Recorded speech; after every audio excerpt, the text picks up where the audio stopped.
সেই দুরূদ আপনি পড়বেন, আপনার যেটা খুশি আপনি সেটা পড়বেন। 3 নাম্বার, আল্লাহর নবী বললেন আমার উম্মতরা আমি 3 নাম্বার মিম্বরের সিঁড়িতে কদম রাখছি। জিবরাইল এসে বলেন ইয়া রাসূলুল্লাহ, কেউ তার পিতা মাতা পাইল কিন্তু বাবা মার খেদমত করে জান্নাত নিতে পারল না।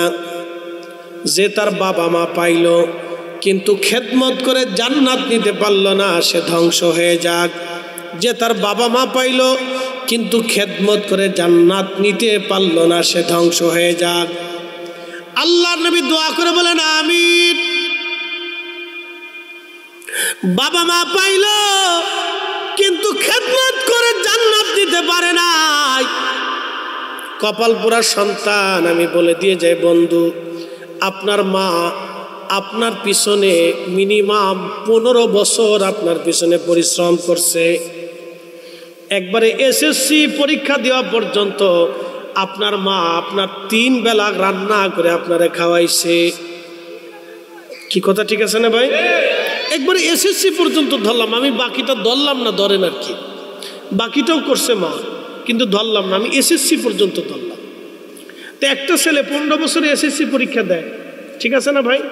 15-16 বছরে সে এসএসসি পরীক্ষা দেয়, অথবা 17 বছরই ধরেন। তা আমি 15 বছরই মাস্ট সর্বনিম্ন হিসেবে ধরলাম। তো একটা মা 15 বছর 3 বেলা আপনাকে রান্না করে খাওয়াইছে। 5 বছর পর্যন্ত আপনার পায়খানা পেশাব মা পরিষ্কার করছে। 5 বছর পর্যন্ত মা আপনাকে কোলের মধ্যে নিয়ে ঘুম পাড়াইছে, আপনার বিছানা ঠিক করছে, আপনার কাপড় চোপড় মা ধুয়ে দিয়েছে, আপনার বিছানা ঠিক করে দিয়েছে। কখন ঘুম থেকে উঠবেন, কখন ঘুম থেকে বের হবেন, আপনার মা আপনার তদারকি করেছে। 15টা বছর মা আপনার পিছনে ছায়ার মতো লেগে রইল, আপনি মায়ের 15 দিনও কাপড় ধুয়ে দেন নাই। কুলাউড়াবাসী মনোযোগ দিবেন, বাবা মা পাইলেন কিন্তু খেদমত করে বেহেশত নিতে পারলেন না, আপনি ধ্বংস হয়ে যান, ধ্বংস হয়ে যাবেন আপনি।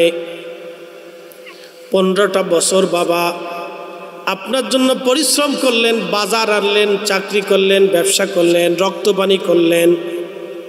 15টা বছর বাবা শীত দেখে নাই, গ্রীষ্ম দেখে নাই, বর্ষা দেখে নাই। আপনার জন্য 40 বছর বাবা পরিশ্রম করেছে, 40 বছরও মা পরিশ্রম করেছে। বিনিময়ে বাবার বৃদ্ধকালে 2টা কথা বেশি বললে আপনি বলে ফেলেন বাবা বুড়া হয়ে গেছে, বেশি জ্ঞান জ্ঞান জ্ঞান জ্ঞান করে, বাবা বুঝে না। কিন্তু আপনি কি কখনো দেখেছেন যার ছোট্ট বাচ্চা আছে, বাচ্চা দেখবেন বারবার বাবাকে জিজ্ঞেস করে বাবা এটা কি, ওটা কি, সেটা কি, এটা কেমনে করে, সেটা কেমনে করে, এটা কেমনে খায়, কেমনে করে, কোলে নিতে হবে, বিস্কুট আনতে হবে, ওইটা আনতে হবে, কখন আসবা। কত কথা বাবাকে আপনি বলছেন, বিরক্ত হয় নাই। কত কথা মার সাথে বলেছেন, মা বিরক্ত হয় নাই। মা আপনাকে কথা বুলিয়ে বুলিয়ে বুলিয়ে বুলিয়ে মা আপনাকে কথা শিখিয়েছে।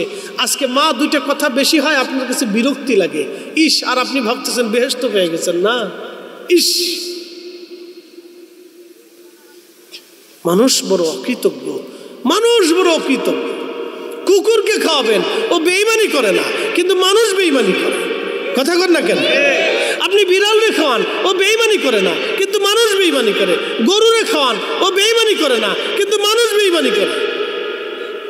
আপনি বাঘেরে এনে আদর করে ছোট্টকাল থেকে লালন করবেন, বাঘ আপনার সাথে বেঈমানি করবে না, কিন্তু মানুষ বেঈমানি করে। কি কথা কর না কেন? জোরে বলেন।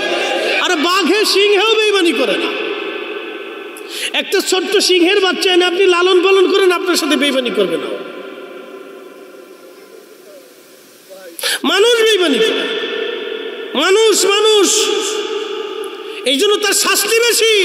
তাকে নসিহত করার জন্য কত ওলি, কত বুজুর্গ, কত নবী আসছে, কত উলামা ফুদালা তাদেরকে নসিহত করলো। এত ওয়াজ আমরা মানুষকে শোনাইলাম, কোটি কোটি মানুষ আমাদের ওয়াজ শুনে, হাজার হাজার মানুষ আমাদের ওয়াজ শুনে, অনলাইনে কোটি কোটি মানুষ আমাদের ওয়াজ শুনে, কোটি কোটি মানুষ, মিলিয়ন মিলিয়ন মানুষ ওয়াজ শুনে।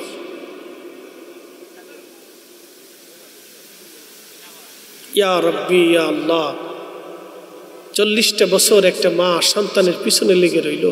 আল্লাহর নবী বলেন উম্মত রে তোমরা শোনো, তুমি তোমার বাবা মাকে পাইছো বৃদ্ধকালে, কিন্তু খেদমত করে তুমি বেহেশত নিতে পারো নাই। তোমার মতো হতভাগা আর কেউ নাই। আমার ওয়াজ যদি বুঝেন তাহলে এই ওয়াজগুলি আজকে বুঝে যাওয়াটা জরুরি। ওয়াজ বুঝে যাওয়াটা জরুরি, বাড়ি পর্যন্ত নেওয়াটা জরুরি। বাবা মা যদি বৃদ্ধ থাকে পরম আদর করবেন, পরম যত্ন নেবেন, পরম ভালোবাসা দিবেন। যেই ভালোবাসা ছোট্ট গেলে আপনাকে দিয়েছিল তার চেয়ে বেশি ভালোবাসা দেওয়ার চেষ্টা করবেন বাবা মাকে। তার চেয়ে বেশি ভালোবাসা বাবা মাকে দেওয়ার চেষ্টা করবেন। তারা যে সময় যা খেতে চায় আপনি তাকে তাই খাওয়াবেন। খেতে না চাইলেও জিজ্ঞাসা করবেন বাবা কি খাইতে মন চায়, কি পড়তে মন চায়, কোন কাপড়টা ভালো লাগে, মা তোমার কি প্রয়োজন আছে,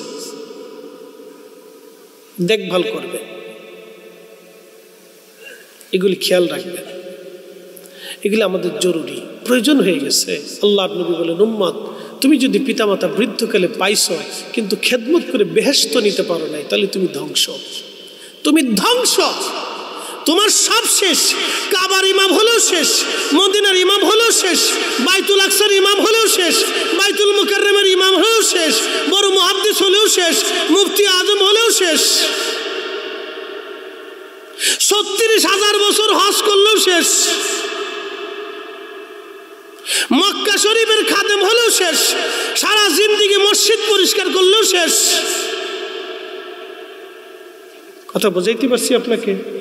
কথা ক্লিয়ার? ৪০ বছর বক্তব্যের ওয়াজের জীবনী হলেও শেষ, ৪০ বছরের তাহাজ্জুদ থাকলেও শেষ।